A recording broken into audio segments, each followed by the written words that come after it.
has expired. The gentleman from New York reserves. Gentleman from Florida. Thank you, Mr. Speaker. If what it takes to protect the 17 million people in Somalia is 900 U.S. troops forever, I don't have high hopes for them. I have far more confidence in the strategy that Congresswoman Omar laid out, which was the Somali government working to create some sense of national identity among Somali clans. And no one has made a compelling argument that we are essential to that process. I take some exception to my colleague from Texas calling this a get-out-quick resolution. It gives us a year. We can't move 900 people in a year? My colleague from Georgia said that he argued that Somali troop presence was essential to keep America safe. Let me be clear. I fear China. I fear some crazy Russian general with nuclear codes far more than I fear Somali warlords fighting over who controls aid streams. And it's not just my opinion. It's the opinion of our military leaders at AFRICOM.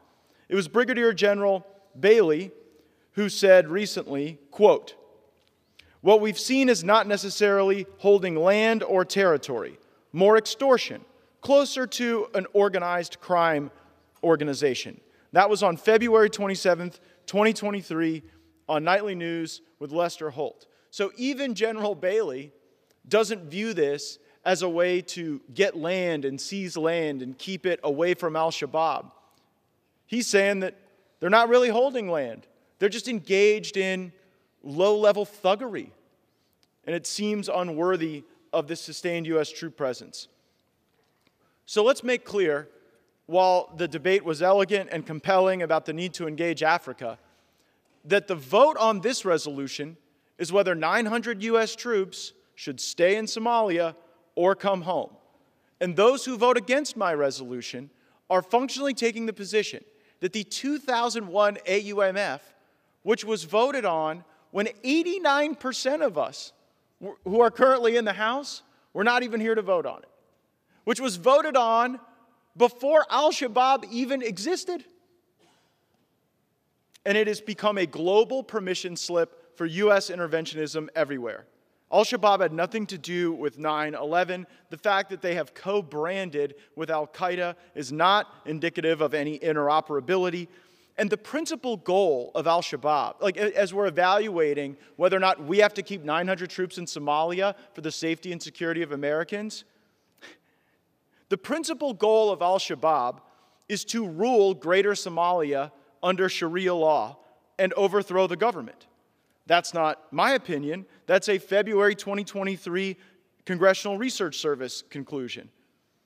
That very same CRS report indicates that al-Shabaab does not have the capability to attack the United States. So I guess it's easy to stand up and say we should be the police force everywhere because anywhere some bad person could harbor the desire to kill us.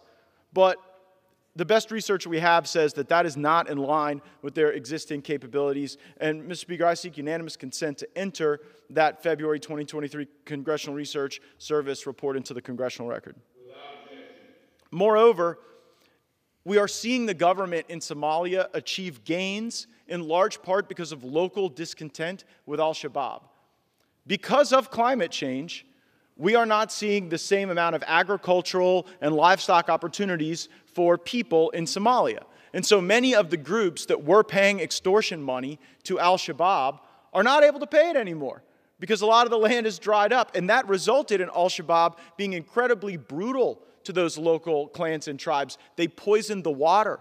They killed family members. They publicly executed people. And then what happened was a lot of those local tribes pushed back and said, you know what, we'd rather align with the government. And so that's not a victory delivered at the end of a U.S. missile or weapon.